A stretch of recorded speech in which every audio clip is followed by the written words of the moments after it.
Bonjour à tous, aujourd'hui je réponds à la question que vous êtes plusieurs à m'avoir posée depuis ma toute première vidéo en décembre dernier. Comment faire pour faire un fondu de plusieurs couleurs au pastel sec? Alors, il y a plusieurs cas de figure.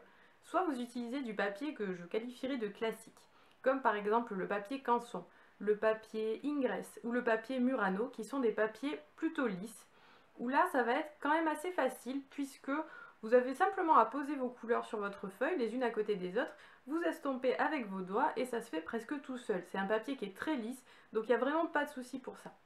Le deuxième cas de figure, c'est si comme moi vous utilisez un papier pastel mat. Là c'est plus compliqué. Moi je lis souvent sur internet des gens qui n'arrivent pas à faire de fondu et qui pensent que ce papier n'est pas fait pour, mais c'est faux. En fait, il faut juste savoir un petit peu l'apprivoiser, donc c'est pour ça que je vais vous montrer comment moi je fais. Et vous allez voir que c'est beaucoup plus simple qu'il n'y paraît. Voici donc ma façon de procéder avec le portrait de Ben, commandé par Marilyn, dont vous verrez prochainement le speed drawing. C'est parti! Marilyn m'a commandé ce portrait sur un fondu de jaune, et vous pouvez remarquer que j'ai déjà choisi de dessiner Ben sur du papier jaune. Alors ça, c'est pour donner une certaine chaleur à mon sujet. Mais vous allez voir que ça va pas beaucoup m'aider pour mon arrière-plan, puisque la première chose que je fais, c'est de passer une couche de blanc. Alors pour ce blanc, j'utilise un bâtonnet qui va me permettre de couvrir beaucoup de surface en peu de temps. Pour cette étape, je vous recommande une marque de pastel qui s'étale très facilement, comme par exemple celle que j'utilise à ce moment-là, un sennelier. Cette première couche a plusieurs utilités. D'abord, elle va donner un effet plus lumineux à mon résultat final. Ça va être beaucoup plus lumineux que si j'avais posé directement mes couleurs comme ça sur le papier. Mais surtout, elle va me permettre de lisser mon papier. C'est très important si vous travaillez comme moi sur du pastel mat. Ça l'est moins si vous êtes sur un papier classique du style Canson, puisqu'il est déjà très lisse. Donc à peine vous allez poser vos couleurs et l'étaler avec vos doigts, ça va se faire très facilement. Donc cette couche de blanc qui va recouvrir le papier va grandement faciliter le fondu des couleurs que je vais mettre par-dessus.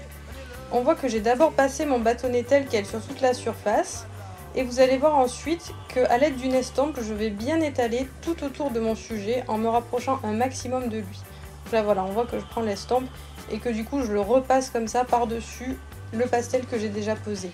Et vous allez voir l'effet, bon là ça se voit pas parce que j'ai mal filmé, mais vous allez voir que du coup le papier va devenir entièrement blanc. Alors je passe cette étape en accéléré.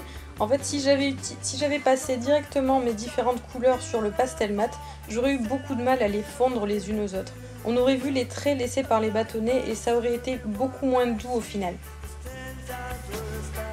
Une fois que tout mon papier est couvert de pastel blanc, il ne me reste plus qu'à déposer mes différents tons. Donc ça c'est la partie créative, il suffit de se laisser aller et puis choisir les couleurs que l'on veut. Moi je sélectionne des jaunes clairs, jaunes foncés, des ocres, etc. Alors de temps en temps on me voit taper mon papier contre la table, ça c'est pour faire tomber les pigments blancs qui sont en surface et qui risqueraient de venir se coller sur le noir du chien et donc de gâcher un petit peu le portrait final. Pour fondre les couleurs entre elles, je n'utilise plus l'estompe parce que je trouve que le résultat est beaucoup plus doux lorsqu'elles sont étalées avec les doigts. Alors c'est un peu salissant par contre. Et si vous travaillez sur du papier abrasif style pastel card de sennelier, vous y laissez aussi un petit peu de votre ADN. Il faut vraiment essayer de se rapprocher un maximum du sujet sans jamais le toucher, parce que si jamais vous le touchez avec vos doigts, alors ici en plus le chien est noir, du coup le noir du chien va se mélanger au jaune du fond, ça va lui donner un aspect un petit peu sali, donc ça sera pas vraiment terrible. Du coup là le jeu c'est d'essayer de se rapprocher un maximum sans le toucher. Du coup on va avoir un creux entre le fond et le sujet, qu'il ne faut surtout pas laisser, parce que sinon c'est vraiment pas joli. Donc là l'astuce c'est de prendre un crayon pastel jaune et de l'utiliser du coup pour combler comme ça les aspérités. Lorsque le fond est posé, ce n'est pas terminé. On va reprendre tout le contour du sujet pour qu'il soit bien net et pour qu'il vienne mordre un petit peu sur l'arrière-plan. Comme ça permet de bien l'ancrer sur le fond et c'est beaucoup plus joli.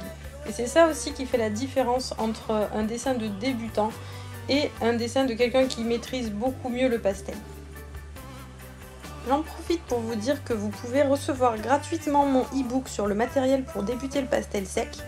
Pour ça, il suffit de vous rendre sur mon site artisteanimalier.com, alors je vous ai mis le lien dans la description de la vidéo, et de vous inscrire à ma newsletter. Vous avez le formulaire en bas de la page d'accueil et sur les autres pages, il est dans la colonne de droite. Il suffit d'entrer votre prénom et votre email et vous recevez ce petit guide que j'avais écrit sur le matériel que j'ai pu tester. Et puis un petit peu mes conseils et mon expérience pour bien choisir vos outils, que ce soit sur le papier, sur les pastels ou sur les accessoires. Je vous remercie beaucoup d'avoir suivi cette vidéo. Surtout n'oubliez pas de me donner votre avis en commentaire pour que je puisse m'améliorer. A bientôt pour la prochaine.